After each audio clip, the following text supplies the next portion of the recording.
Welcome to National Parks Traveler, where we explore the national parks and the issues that involve them. Who wouldn't like to visit a tropical paradise? Virgin Islands National Park in the Caribbean is one such paradise. It resides on the island of St. John and features beaches sparkling white and lined by palm trees and other tropical vegetation. Those beaches are washed by warm, turquoise waters that provide habitat for sea turtles the size of trunks, colorful fishes like blue tang and parrotfish, and even menacing barracuda. This is Kurt Repenchek, your host at the National Parks Traveler. While the national park might seem idyllic from above water, beneath the surface of the Caribbean Sea, the once vibrant coral reefs have been impacted by a bleaching event caused by abnormally high ocean temperatures compounded by disease that together could have devastating consequences. Snorkel or scuba dive in the national park's waters, or those that surround Virgin Islands Coral Reef National Monument, Island Reef National Monument, or Salt River Bay National Historical Park and Ecological Preserve, and in many directions you'll see a seemingly lifeless seascape. To better understand what's going on, we're joined today by Jeff Miller, a National Park Service fisheries biologist who, before he retired back in 2021, worked with the South Florida Caribbean Inventory and Monitoring Network on developing a coral and fisheries monitoring program. We'll be back in a minute with Jeff.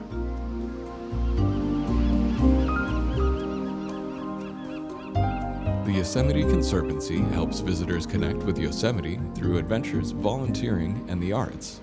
It's the only nonprofit dedicated to supporting Yosemite National Park and funds grants to improve trails, restore habitat, protect wildlife, and inspire the next generation of nature lovers. Learn more at yosemite.org.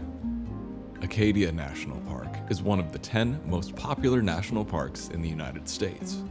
It's also one of the smallest and most vulnerable. That's why Friends of Acadia exists. Friends of Acadia is an independent organization of passionate people inspiring those who love this magnificent park to make a real and lasting difference for Acadia. You can make a difference at friendsofacadia.org. The Grand Teton National Park Foundation is a private, nonprofit organization that supports projects that protect and enhance Grand Teton National Park's cultural, historic, and natural resources. By funding initiatives that go beyond what the National Park Service could accomplish on its own, Foundation donors improve the visitor experience and provide benefits to the national park system for decades to come. You can see their successes at gtnpf.org.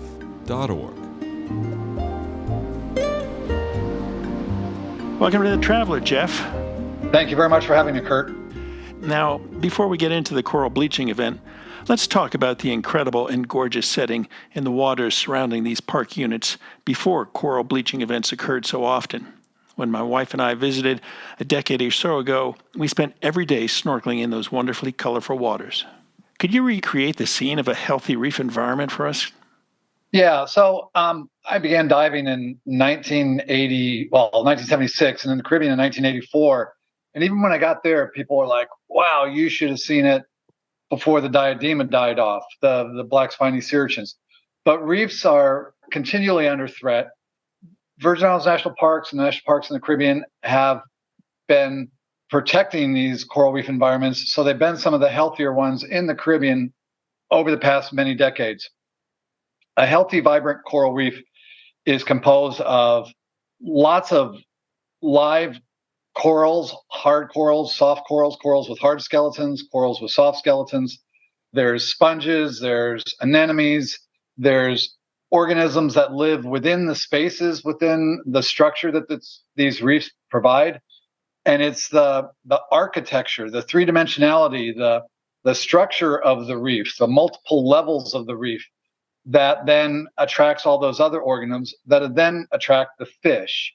So think of the reefs as vibrant cities and communities that then attract people to those cities, and those people are other big fish. So a living reef is a living, thriving city underwater that attracts numerous visitors, and those visitors are marine fish that come by and just make the coral reef system incredibly vibrant that we've come to know, love, and appreciate. I know very, very little about corals and coral reefs. I know there's the staghorn and the elkhorn corals, and of course the brain corals, and that's about the extent of my knowledge. But I'm sure you've got dozens and dozens of species of coral. What makes them so vibrant in different colors? Yeah, there's about 40 different species of Caribbean corals. Maybe 25 of those commonly occur and are really ubiquitous. So corals are really cool. They're part animal, they're also part plant, and their foundation, their structural support is almost like a rock. So the coral animal itself exists only in the thin veneer on the outside of the coral structure. The coral animal secretes a skeleton that is its foundation, that is its body, and the coral tissue is surrounding the outer edge of that skeleton. Then, living within the tissue of the coral, the very thin layer of tissue, like living within our skin, living within the thin layer of tissue are millions and millions of plant cells called zooxanthellae. Those zooxanthellae, you can think of them as like solar panels because they're the things that help give the coral its energy through the miracle photosynthesis. And those zooxanthellae also help give the coral its color. So back to your original question of how do coral become so colorful? It's by the types and the concentration of zooxanthellae that exists within the pigment and tissue of the coral. And that all exists in the outer skin, the outer surface of the amazing coral structure itself. So you've got an animal that's a coral, that's a very small polyp. They're all connected together. That forms a colony. Multiple colonies form together to form reefs. So different corals attract different creatures that give them different colors? Yeah, they're not really creatures, but they're plants that are inside the corals. And they're different clades of these symbionts that live in the coral. And it's a combination of the pigment of the coral tissue. Some corals have more pigment than others. And the density and the types of those clades of zooxanthellae that live within the coral tissue that help give them the different colors. Most of the corals are kind of greenish, brownish because of the photosynthetic pigments that exist within the zooxanthellae that are in the tissue of the corals. Most of the time, the corals get their color from those zooxanthellae. It's in the bleaching events that we'll talk about a little later that their color really begins to change. Yeah, yeah. Actually, we're going to get into it right now. How do you define coral bleaching? I mean, it's coming into the vernacular these days, unfortunately. What goes on with coral bleaching? So it has nothing to do with the chemical bleach or the compound bleach. It's just kind of a colloquial phrase that it turned white. So if I put too much bleach in my clothes, it looks like I bleached them. So that's how it got connected to corals, but it doesn't have anything to do with that. When corals are stressed, and in this case, primarily the stress is elevated water temperature and increased amounts of UV radiation. When those two factors combine, and it's predominantly the heat stress, the relationship between the plant, the zooxanthellae that live in their tissue, and the coral animal itself goes bad. In fact, during that photosynthetic process, when the water temperatures are elevated outside, we'll call it the comfort level of the coral, those zooxanthellae release a toxin that the coral can't deal with. So the coral has one opening and it basically vomits those zooxanthellae out of their body. It releases them into the water column. Therefore, it's releasing the things that do those two very important roles. One is it gives them their color. The other, in very important roles, it gives them their energy. The corals are animals, so they're feeding, but most corals get most of their energy from the photosynthesis that is done by these zooxanthellae that live inside their tissue. So to define coral bleaching is when the coral is stressed, it generally releases the zooxanthellae that help give them its color. Therefore, they're losing the part of their body that gives them their pigment Therefore, what you're looking at is almost the clear tissue and the whitish skeleton underneath. That's why the coral appears more white in color, is you're looking through that nearly clear skeleton at the skeletal structure underneath the coral tissue. Now, the coral can recover from this if the stress goes away. They slurp the zooxanthellae back inside. They nurture them and grow them. The zooxanthellae utilize the coral's waste products for their energy, and they give their photosynthetic byproducts to the coral, and everybody begins to be happy again. But that's only if the stress goes away. How new is the phenomenon of coral bleaching? I mean, has it always been around? It just is happening more frequently now? Yeah, I believe it was originally described in a paper by Alfred Mayor out of the Carnegie Research Lab in Dry Tortugas National Park. It wasn't certainly a national park at that time, but I believe there was a Carnegie lab there, and I believe it was Alfred Mayor in 1902 or 1901 wrote a paper and described what happens when corals got in very shallow water and then were exposed to air, that they lost their color and bleached. I am aware of mass bleaching episodes. So in the Caribbean, when our little ocean, our little sea gets too warm, the Caribbean is a fairly small body of water on the global scale. And when it gets warm in the Caribbean, it kind of spreads all around. So a mass bleaching occurs when it occurs in that Caribbean region. And I think it was 1986 was the first one I became aware of. I was working in the Cayman Islands at the time.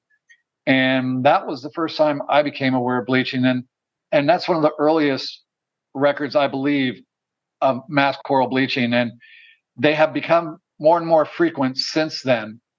And that's not comprehensive. There may have been a bleaching episode before that. I'm just not aware of it.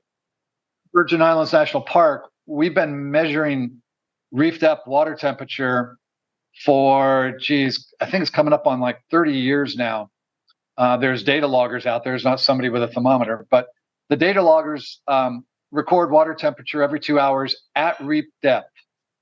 And it was really interesting. If you look at the number of bleaching episodes in a decade from like 1985 to 1995, the number of bleaching episodes from 1995 to 2005, and then from 2005 to 2015, if you split up that 30-year period into 3-year decades, the number of times that the water temperature, the daily average, is above the coral's comfort level has increased dramatically. So from being the outlier in the first 10 years, meaning one bleaching episode in that first 10-year period, to 5 or 6 in the second-year period, 10-year period, to 9 in the third-year period. So now bleaching is almost an every-year occurrence. Every year. Some corals bleach to some extent. It is much more common. A mass bleaching episode, like we've experienced this year, is where most all corals in a large geographic area are suffering the thermal stress and are bleaching. So every year here in Virgin Islands National Parks, we get some corals that are more thermally sensitive will begin to pale, lose some of their color in August or September. You never used to see that. You would never see any evidence of a thermal stress back in the 80s and early 90s. Now every year you can see those more sensitive corals show signs of thermal stress almost every year. The big mass bleaching like we have now is much more rare. The last one I really remember being this bad was in 2005. So the fact that the average daily water temperature exceeds the coral's comfort level almost every year now is what's really concerning. That used to be unusual, but now it's normal. So the trend is the reef depth seawater temperature is increasing in that 30-year data set that we have. This is Kurt Repenchek with National Parks Traveler. We're talking today with Jeff Miller, a recently retired National Park Service fisheries biologist, about coral bleaching in Virgin Islands National Park and surrounding units of the park system. We're going to take a short break. We'll be right back.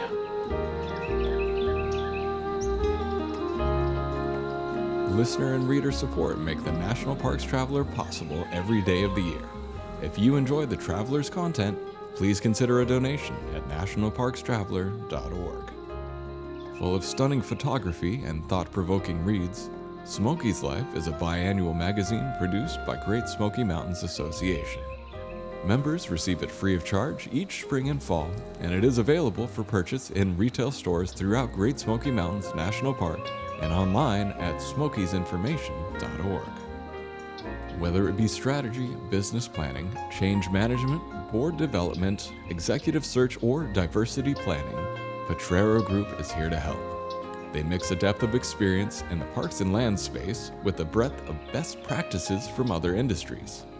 For more information or to schedule a preliminary conversation, go to potrerogroup.com, Potrero group.com. Adventure awaits. Explore the beauty of our national parks with Explorer Maps.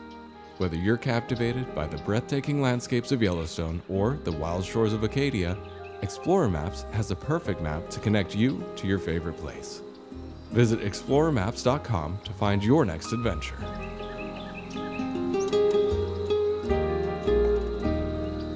Jeff, I'm wondering, when these bleaching events occur, how tolerant are the corals? I mean, can they bounce back quickly? Can some take time, and some, I imagine, never bounce back? So I try and describe this by you and I are the same species, but we have different thermal tolerances. When it gets down to 70 degrees here, I put another quilt on my bed, and it gets to 70 degrees where you are, and you put on a pair of shorts. So corals have different thermal tolerances as well here in the Caribbean. Some are much more thermally tolerant, some species, and others just are more vulnerable to that thermal stress. So it's fairly well known which ones are more sensitive than others. And, they are sort of the pre-indicators of a bleaching event coming on. So it'll get into August and early September when the water temperatures are really warming up, and we'll go, oh no, we're beginning to see some of the plate corals, some of the fire corals. They're starting to look more pale, and there are early indicators. They seem to be more vulnerable because they've been stressed longer. As, let's say, some of the star corals, there's the large star coral, Montastria cavernosa, that is pretty resistant to coral bleaching. I mean, its color really hangs in there a long time. And we saw some of those bleaching this year because the water temperature was so warm. So it was well into the warm times towards the end of September. And those large star corals, those Montastria cavernosa, were still mostly well colored. I mean, they were normally colored. Whereas some of the plate corals, they had been bleached white for 4 or 5 weeks already. So that whiteness means they're starving. I mean, they're really needing their energy needs aren't being met when they have that white color. So as the water now is cooling down, we're getting back more into our normal water temperatures. Those plate corals, it just takes longer for them to get their color back because it takes longer for them to get into their comfort zone, where those corals that bleached last kind of get their color back first. So the whole whiteness just really means that their nutritional needs aren't being met, so they're starving. And the longer that starving takes place, the more vulnerable the corals are to mortality. Jeff, I know you retired from the Park Service, but you still volunteer to help out with the South Florida Caribbean Inventory and Monitoring Network folks. So you're in the water pretty regularly. What are you seeing these days? I mean, are there some corals that are you're surprised they haven't bounced back? Is it a growing problem? So I get to go in the water at least every week, which is really great. Even when I work with the Park Services actively, our monitoring might take place once a month. So being able to go out every week is really a treat. What I'm seeing now is that as the water temperature is cooling back to normal level, it is about 82 degrees now, which is well within the coral's comfort level. 85, 85 and a half Fahrenheit is kind of the upper thermal tolerance. So we're well within the comfort level. So the coral reef right now just looks like a mosaic. There are some corals that are still bright white.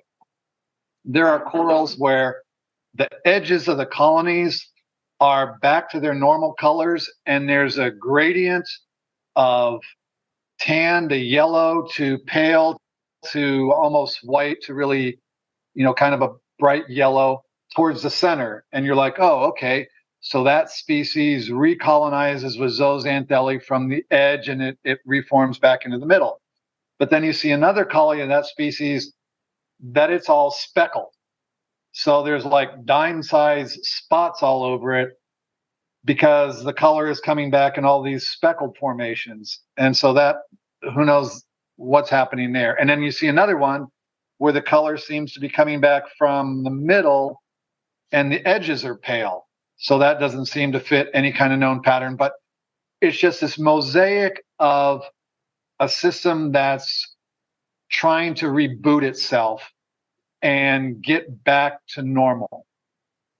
Coral bleaching, when the reef is mass bleached like it was, is an amazing thing to see because all the live coral pops out white. It just dominates your field of vision, all the white stuff that's in the water. And if you know that's sad, you're like, well, that's kind of sad. They're starving. But you look at this seascape of whiteness and you see how much live coral is still there. Because when the color is normal within the coral, it blends in. So the coral doesn't stand out as much. You have to like seek it out. The coral structures aren't as obvious because they're the greenish, the brownish, the maroon, the dark reds, and their colors are more mottled and blend in with the algae and the sponges and the other organisms in the background of the reef.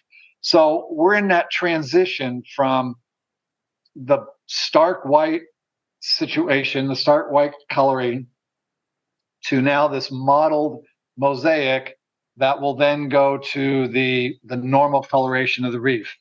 And the bleaching doesn't mean that the reef is dead.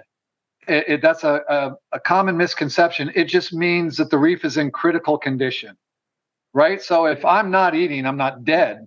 I'm just not meeting my nutritional needs. If I don't eat for months, problem's going to happen. So the corals, they're alive. They're very much as alive as they were before they bleached. The bleaching is just a condition that may cause their mortality if that bleaching continues for an extended period of time. Right. And that's the concern, is with this 2023 bleaching episode, it was the magnitude of the stress. The water got so warm. It got historically warm. And it's been warm for a long time. That's what we're really concerned about. So yeah, the waters have cooled right down, but it's been 2.5 months of this really difficult condition.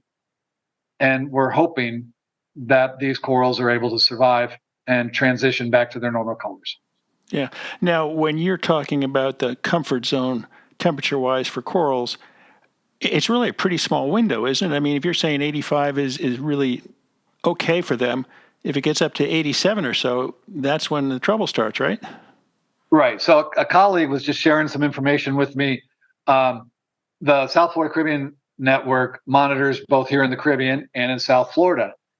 Here in the Virgin Islands, the range of where those corals are comfortable, or the range that they experience is between usually 78 degrees and 85, 86 degrees. We don't vary much between that.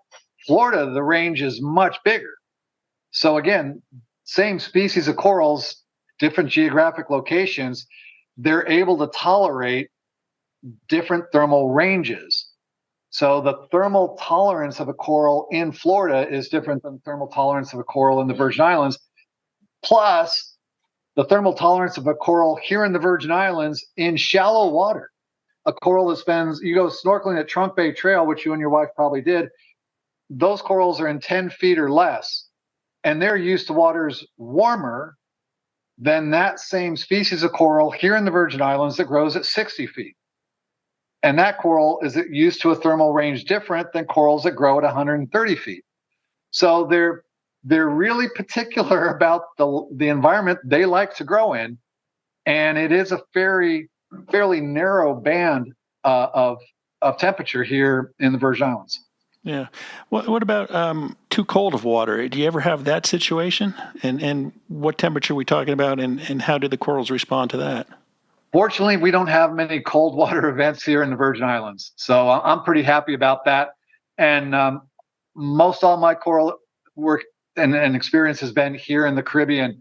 I do work with the monitoring group in South Florida, and there are cold water events that cause bleaching and mortality on the other end of the scale.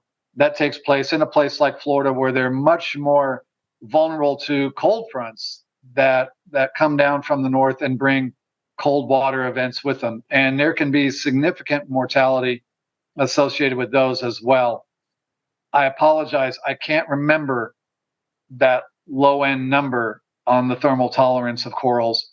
I want to say it's down in the low 70s, but there's a paper by Manzello, who is one of the contributors, I think, to the OVE paper, or that you referenced in your National Parks Traveler magazine article, that Derek Manzello, who did a lot of work on the cold water event that recently went through Florida, maybe 10 years ago now.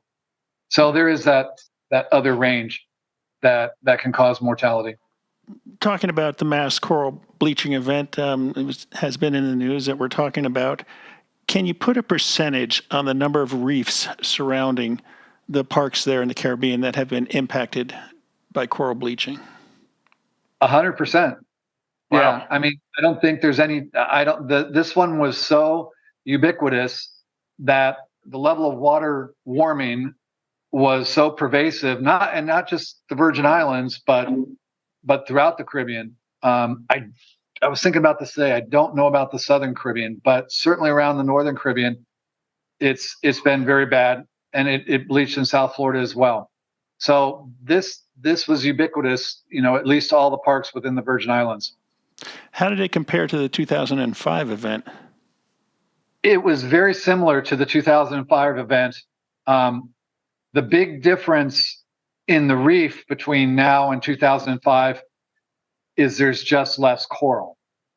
So the 2005 bleaching event was coupled with an outbreak of coral disease. We called at the time white plague. And the mortality that we saw take place after the 2005 bleaching event was a combination of the coral disease white plague and mortality from the coral bleaching event in 2005. When those two factors combined, our data shows that the coral cover at monitoring sites here in the Virgin Islands and off St. Croix declined by over 60%. Okay, a 60% decline in coral cover is absolutely devastating. We don't find that kind of loss in reef building corals, the massive corals, the brain corals, the star corals. We don't find that level of decline in the fossil record, in the geologic record. But that's what our data shows happened in that 2005 to 2007.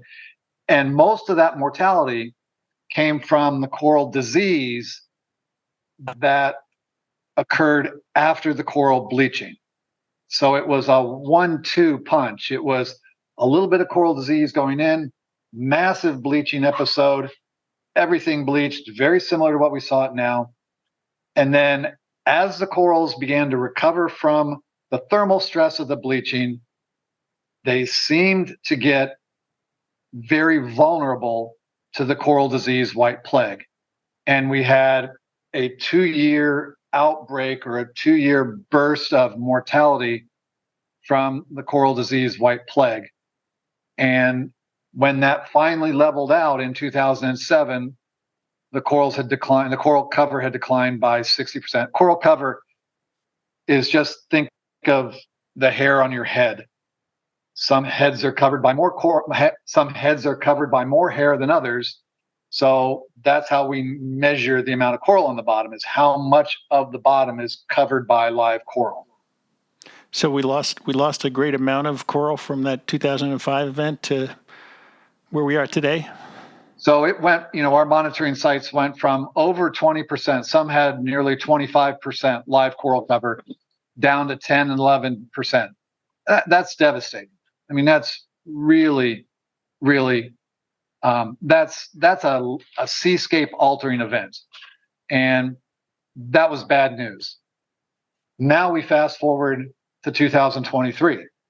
And you originally asked me, how does this compare to the 2005 bleaching event? It was as bad. And we are very concerned because we've just had 5 years of stony coral tissue loss disease throughout Florida and the Caribbean. And that has been another equally devastating coral disease. Yeah. So now, where we started in pre-2005, we had 25% coral cover. Now we were down to 10 when this began. We had hurricanes Irma and Maria that shook up that 10 and 12% coral cover. Then we had stony coral tissue loss disease as a second punch that has really affected the corals. And now we've got a third punch, which is this bleaching episode. And I know that all sounds really, really bad, but the way I like to think about it is what it means is every living piece of coral is now more important than ever before. Sure. When you say 10% coral cover or 20% coral cover, what's the percent? What are you measuring against? The seafloor? Yeah, 20% of the seafloor is covered by live coral.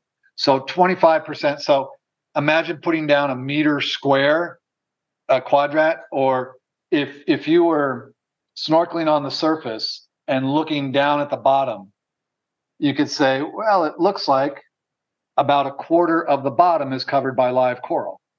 That's a lot. How much were you looking at prior to the 2005 bleaching event? Our data has some that were near 30%, but rarely over 30%. And those are good numbers for the Caribbean. I mean, there are many places that are much lower than that. And there's what affects that number is measurement techniques and sample design. So we're very confident in those numbers and be able to detect trends within that number. So there are most places that would be thrilled to have 25% coral cover. That would be, I think, in fact, the Big Coral Initiative in South Florida is trying to have 20% coral cover. But yeah, 25% coral cover is great. It is really good. So now we're down to 10, and we're rapidly approaching single digits. Yeah, there's concern. I know that this bleaching event could continue over into early 2024 if the El Nino stretches out. So we're going into our fall and winter season now. So the bleaching event is subsiding because the corals are no longer under thermal stress. Right now, they're in recovery from thermal stress mode. So I would say the bleaching episode is abating. At some point in January, February, and March, it's very likely, we're extremely hopeful, and our experience has shown that the corals will be normally colored. Some will take probably into January to get that way, but most things that are going to survive will have got their coral color back by middle of winter here in the Caribbean. But that means now in Australia, they're in their major thermal stress, and they may be experiencing significant bleaching. I'm not sure if that's going to carry over into their reefs. So that would be how the bleaching episode passes around the world, is seasonally. So I would consider our bleaching episode here over. And right now, the corals are recovering from this mass bleaching event. We're talking today with Jeff Miller, a retired National Park Service fisheries biologist, about coral bleaching in the Caribbean around Virgin Islands National Park and the other units there. We're going to take a short break. We'll be right back.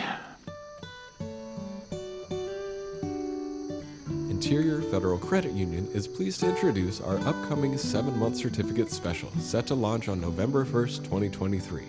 This limited time offer features a competitive 5.75% annual percentage yield. It's a great way to make your savings work harder for you. Please note that this special rate is available for new funds only. If you've been exploring options to grow your savings, remember to mark November 1st on your calendar. We're here to help you achieve your financial goals. Apply for membership at interiorfcu.org, federally insured by NCUA. The Blue Ridge Parkway Foundation is the primary nonprofit fundraising partner for the Blue Ridge Parkway. It is made up of people who have a deep love for this majestic road and want to ensure that its natural beauty and the experiences it offers endure for generations to come. Show your appreciation at brpfoundation.org. The Everglades Foundation, the only organization whose sole mission is to restore and protect America's Everglades. Learn more at evergladesfoundation.org. Washington State is graced with 3 spectacular national parks, each different and special in their own unique ways. As the official nonprofit partner and the only philanthropic organization dedicated exclusively to supporting these parks through charitable contributions, Washington's National Park Fund has a mission to raise private support to deepen everyone's love for, understanding of, and experiences in Mount Rainier, North Cascades, and Olympic National Parks. Share your passion for these parks at WNPF.org. So, Jeff, as you mentioned a little while ago, it's not just the warming ocean waters, the coral bleaching that is negatively impacting the reefs. You've got other events. You had the hurricanes Irma and Maria back in 2017, September of 2017, and they caused a lot of physical damage to the reefs, as I understand it. I guess both between the rough waters and whatever flowed off of the island into the ocean. Is that correct? Right. Hurricanes are tremendously devastating forces of energy in marine systems, and the reefs do a phenomenal job in surviving those events, but there is mortality associated with them. Let me get into the ecology here briefly. Corals are animals that secrete a calcium carbonate skeleton. I mean, it's just absolutely amazing. They make like concrete out of seawater. I mean, that is really cool. So they're growing their skeleton. And when you're alive, you're growing your skeleton and you're growing a structure. That structure, that we call it the rugosity, the 3-dimensionality, that's everything. Because that's what attracts everything else. That structure is also the barrier to wave energy. So as massive storm waves generated by hurricanes are coming on shore, it is the structure of the reef that impedes that energy before that wave energy gets to the shoreline of the island. So the reefs, think of them as the front door to the island. The storm's energy has to pass through that front door first, through those reefs. So as long as you have healthy reefs, your front door is shut and it's in good, strong shape. But as the reefs die, they no longer secrete calcium carbonate. They no longer are able to grow a skeleton. Then they're subjected to bioerosion. There are all sorts of organisms that are chewing away at the reef. Well, when you're alive, you can defend yourself against those, but when you're dead, you can't. So those bioeroding organisms perforate the skeleton of the coral and it weakens your front door. So then you get massive storms like Irma and Maria that come through, and your front door is not very solid. It's been bio-eroded because in 2005, 13, 14, 15 years before, you had your massive coral bleaching and coral disease event that caused 60% of your corals to decline. That combined meant that the energy released upon the reefs by Irma and Maria were on a weakened structure, on a weakened reef, because they had been bio-eroded in that decade since the 2005 event. That weakened structure is vulnerable to collapse. And as the three-dimensionality of your reef collapses, that's when all your interstitial reef apartment dwellers go somewhere else. Yeah, I was going to ask. I mean, what impact does this have on the fisheries, the different marine life that relies on those structures? I guess both for shelter, but as well as for food. Right. So it can have a catastrophic effect. So as that three-dimensionality crumbles and as it erodes, and think of those storms as just a massive acute erosional process. If it breaks down that framework severely, then you lose that three-dimensional structures, and your fish communities that have to relocate, go somewhere else, or they get eaten. I mean, it's that you lose those communities. So this can be a very long process. I mean, it can be 50 years, it can be 100-year long process, but it all starts with the loss of the calcification of your reefs. And then what that means to us, is that wave energy isn't dampened upon the reef. That wave energy gets to our shorelines. And so you couple sea level rise with a subsiding, a shrinking reef. That means that storm energy is, instead of being stopped on the reefs offshore South Florida, now will permeate onto the shoreline in South Florida with much more energy than they would have had those healthy reefs been there to create that healthy front door. A couple of years ago or a year ago, when your colleagues, Carolyn Rogers, who worked at the USGS at the time before she retired, wrote an article for the Traveler looking at the stony coral tissue disease and the impacts that it was having on the ecology of the reef systems around the Virgin Islands National Park, and for all I know, around St. Thomas and whatnot, St. Croix. And she equated it with a catastrophe on the scale of maybe the Yellowstone fires.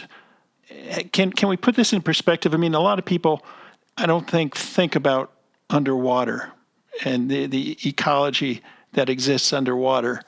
And can we frame it as an equivalent to what's...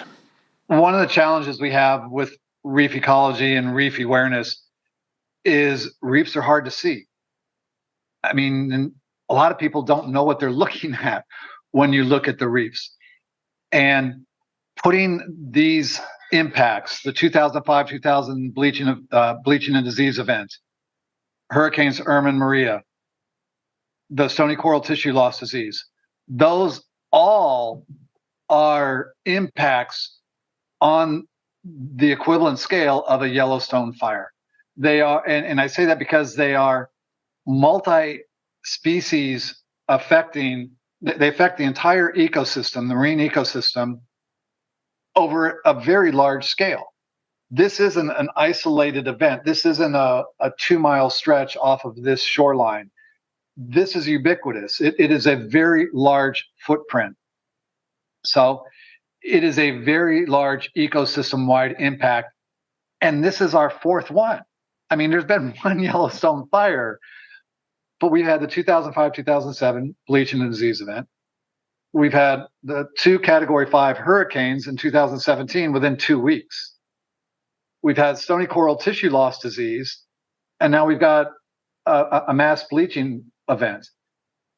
Any one of those would be substantial. Any one of those is a Yellowstone fire, but those are 4 in less than 20 years. It makes it very difficult for the reefs to recover because you don't have a fully intact system. If I just had a little bit of a problem, or if I had just one of them, then there would be more resistant structure, more resistant organisms within the system to bounce back. But there have been all these major impacts that cause significant problems. So, in looking at that type of damage scale-wise, I mean, let's start simply. I mean, the Trunk Bay Water Trail is a very popular aspect of visitors going to Virgin Islands National Park. Has that been adversely impacted as far as bleaching? Yeah, it definitely has. There's been a lot of change there. But what's absolutely amazing is there are still really cool live animals there.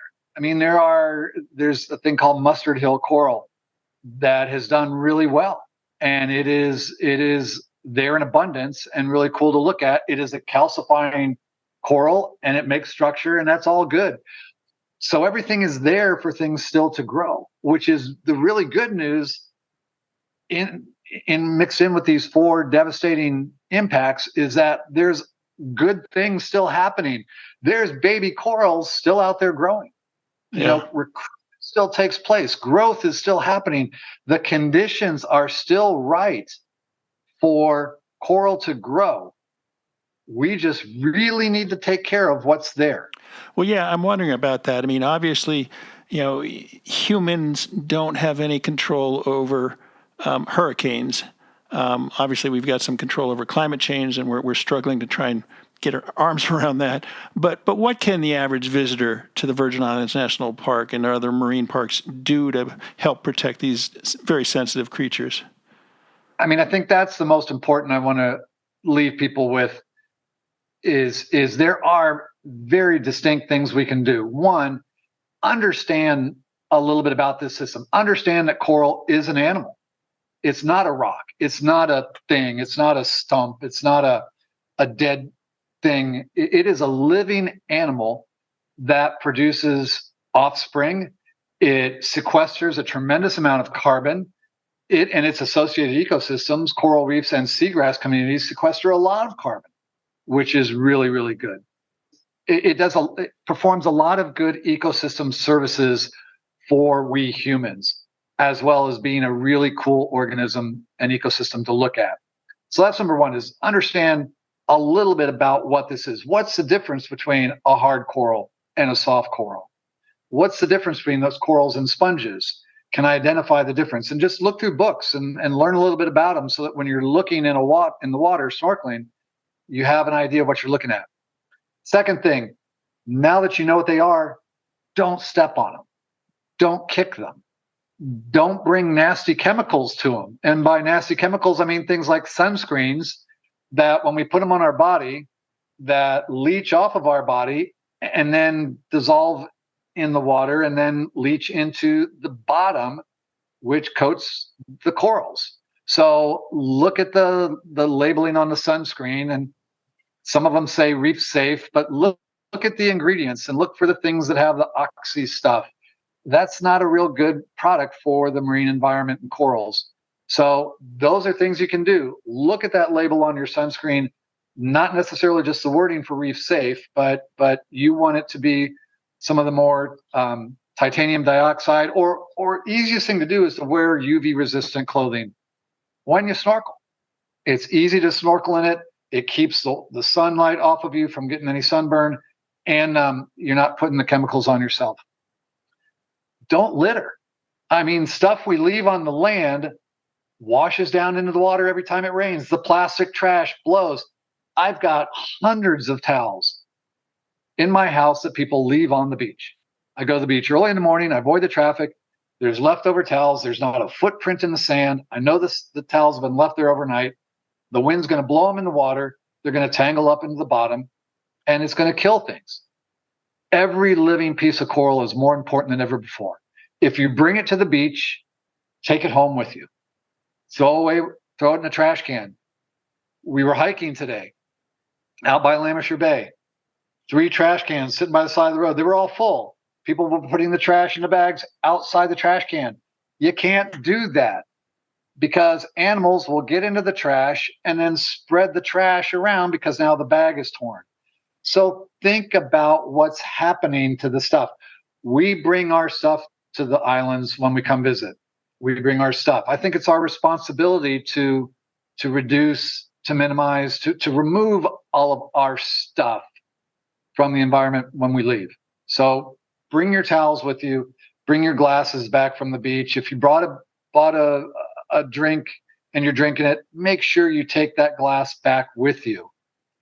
Another thing you can do is not collect items, right? If you see that shell, that beautiful shell, oh my gosh, that would look great at home on our table, leave it there. You know, that shell is home to somebody. There's a crab, I promise you, living down inside that shell. Or that shell is going to go back into the water, the waves will wash it back in, and it will get cemented by the natural processes that occur and become substrate. And remember, it's all about substrate. It's all about creating the 3-dimensionality, and that's what brings in all those cool fish you want to look at. So that shell that's on the beach in 6 months may be part of the structure in the water, and that helps bring fish to it. So if we take that home, it doesn't serve its ecological function, and we lose that. Besides, it's part of the park. I won't take your part of the park, and you can leave my part of the park there too. If you're out in a boat, know whether or not you can drop an anchor. Okay, most of these parks are marine protected areas. We're counting on people to know they can't drop an anchor in those parks. This just completely blows my mind. People will spend a tremendous amount of effort to come to these beautiful national parks, and they'll want to go snorkel and see these beautiful things. So they rent a boat, and then they drop 35 pounds of metal onto the very thing that they worked so hard to come here and visit because it was so beautiful. And they go snorkeling, they say, okay, that's kind of cool, that's nice. Oh, that part around the anchor, that's kind of messed up. But they don't associate the fact that they just dropped the anchor that did the damage on the part that they came to see because it was so beautiful. This is the part of removing our impact. Use a mooring buoy. Pick up a line, lay it on your boat, tie it to the cleat, and that way you don't have to drop an anchor, and the anchor doesn't do the damage. It's the anchor, the chain, it just does unbelievable damage to the bottom. You got to know where you're driving in a boat, because there are far too many boat groundings here in the national park. And every time a boat goes ashore, it crunches coral. So we got to make sure. I mean, driving a boat's not like renting a car. Everybody rents a car, and you can give them a credit card and they'll give you a boat. But you got to know how to drive the boat. And when you tie up to the mooring, you got to know what kind of knot to tie so that when you go snorkel, the boat will be there when you come back. And it's not on the shore somewhere damaging a bunch of coral. Know the kind of seafood you eat. If you're going to eat seafood, know what kind of seafood it is you're eating. Because that seafood, if it is a reef-associated fish, has an ecological function on the reef. It is likely to be an herbivore. And that herbivorous fish is one of our animals that removes large fleshy plants. We call those macroalgae.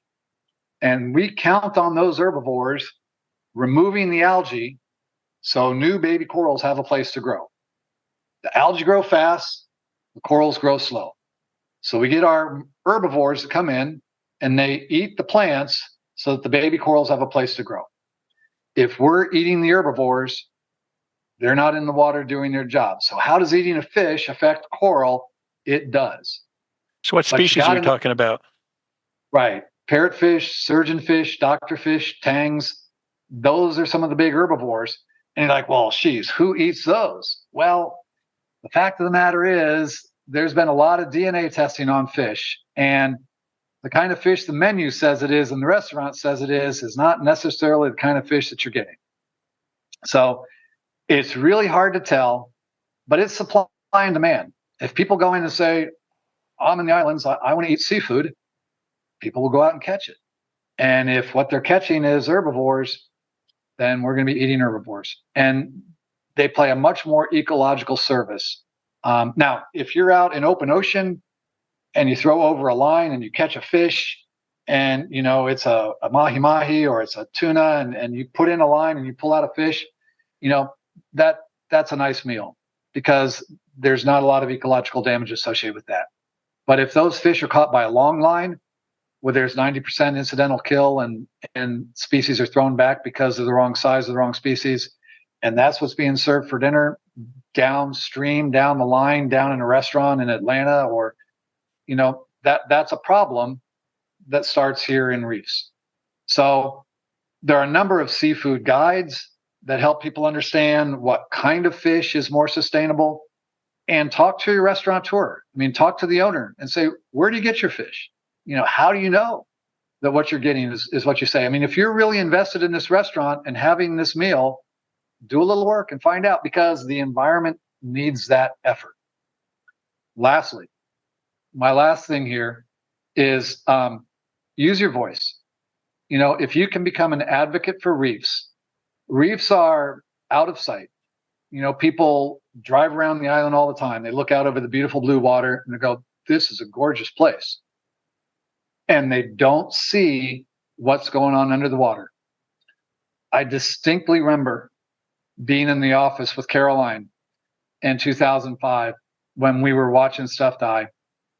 And she was like, man, I just can't believe that if people would be driving by the redwood forest and see as much of the redwood forest die as we're seeing now, I can't believe they would be okay with it.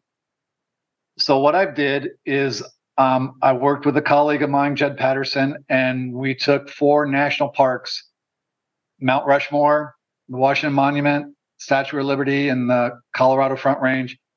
We did a couple of more. We did one of the famous arches and arches, and we made 60% of them disappear in a PowerPoint presentation. And I've given hundreds of presentations over my career, from Coral Reef Task Force to professional meetings, and I show the slides that show these land-based iconic national parks with 60% loss. And if, let's say, 60% of the Statue of Liberty disappeared, would people be okay with that? If instead of 4 heads on Mount Rushmore, there were 1.5, and the other parts were just crumbled down, would people say, well, that's a little different, but it's all right? That's what's happened underwater. Over 60% loss of the coral cover, and people are like, this is great, this is beautiful, this is wonderful. And it is. There's very cool things, but it's, in a lot of ways, it's the squeaky wheel that gets the grease. I mean, if we could get to our politicians, if we could get to our leaders to say, look, these reefs are in trouble and they need help, that we need to fund our parks back at an appropriate level for the modern day, then they could have the staff to talk to the boaters before they drop the anchors. We could do that outreach where the damage is occurring and stop that problem from happening. Yeah. Because every coral that's out there now survived 2005 to 2007. It survived the hurricanes. It survived the diseases. And now we're going to drop an anchor on it? I mean, holy smokes, what a mess. That's the survivor. And that's the coral that's going to make the reefs of the future. Is there a specific advocacy group that people could reach out to get involved with? The Friends of Virgin Islands National Park are a great group. There's a park, the National Parks Traveler, is a good organization that is allowing people to learn about these systems, and that's really great. I appreciate the opportunity to speak to your members. I appreciate the plug. The Nature Conservancy does a good group, does good work. I also work for a group called CORE Foundation, which is the Caribbean Outreach, Research, and Education Group. There's another challenge within parks of invasive species. We have the invasive lionfish, and CORE has done a tremendous job in helping do a sustained population reduction of invasive lionfish within the parks around Virgin Islands National Park. They're a tremendous organization that people can get involved with. They're beginning to do some coral nursery work now, and they've done a lot of work. We've treated over 5,000 corals for stony coral tissue loss disease. So there are groups out there that do really good advocacy groups, and a lot of it is getting in touch with the politicians, reaching out to the superintendents. Say, hey, I was here 20 years ago. I was here now. Big difference. What's going on? And see what the superintendents have to say. Are they hearing from the visitors that the visitors are seeing these changes take place? I want to stress it still is a really beautiful place. There's no doubt there's been change. I mean, I had a lot more hair 30 years ago than I do now. So change is the one thing we know is going to happen. The challenge in the marine environment in the coral reefs has been the rate of change. This rate of change has been so fast. I mean, what usually takes place in geologic time has taken place in my career, and that's caused a lot of hair loss. So that's why our advocacy, either through groups or through our actions, just being in the water, is what's really going to turn the tide here. We're going to have to leave it there, Jeff. I appreciate your time. That's Jeff Miller, a National Park Service fisheries biologist who, before he retired in 2021, worked with the South Florida Caribbean Inventory and Monitoring Network on developing a coral and fisheries monitoring program around Virgin Islands National Park, and he still volunteers with that network to do the good work that needs to be done. Jeff, thanks so much, and hopefully we'll be able to visit in happier times down the road. Not a problem. It'd be great to see you. Let me know if you're coming down. Thanks for having me on. That's our show for this week. We hope you found it interesting. Here at The Traveler, we're in our final 2 weeks of fundraising in an effort to keep the lights on. Our immediate goal is to raise $200,000 by the end of June. If you find our podcast interesting and enjoy the written content on nationalparkstraveler.org, I hope you'll be able to send us a donation to help with our fund drive. You can find a donate button on the upper right-hand corner of our website. For The Traveler, this is Kurt Repenchek. See you in the parks. The composers and musicians at Orange Tree Productions have created a unique collection known as the National Park Series that has grown to include more than 30 CD titles. Composed against the backdrop of a park's sounds of nature, these musical scores will connect you with these beautiful places and take you there, at least in your mind. This collection is the #1 selling National Park audio series in the world and provides the background music for National Parks Travelers podcasts. Visit them at orangetreeproductions.com. Editing and production work for the National Parks Traveler podcast is done by Splitbeard Productions. You can learn more about us at splitbeardproductions.com. National Parks Traveler is a 501c3 nonprofit media organization that provides daily editorial coverage of national parks and protected areas.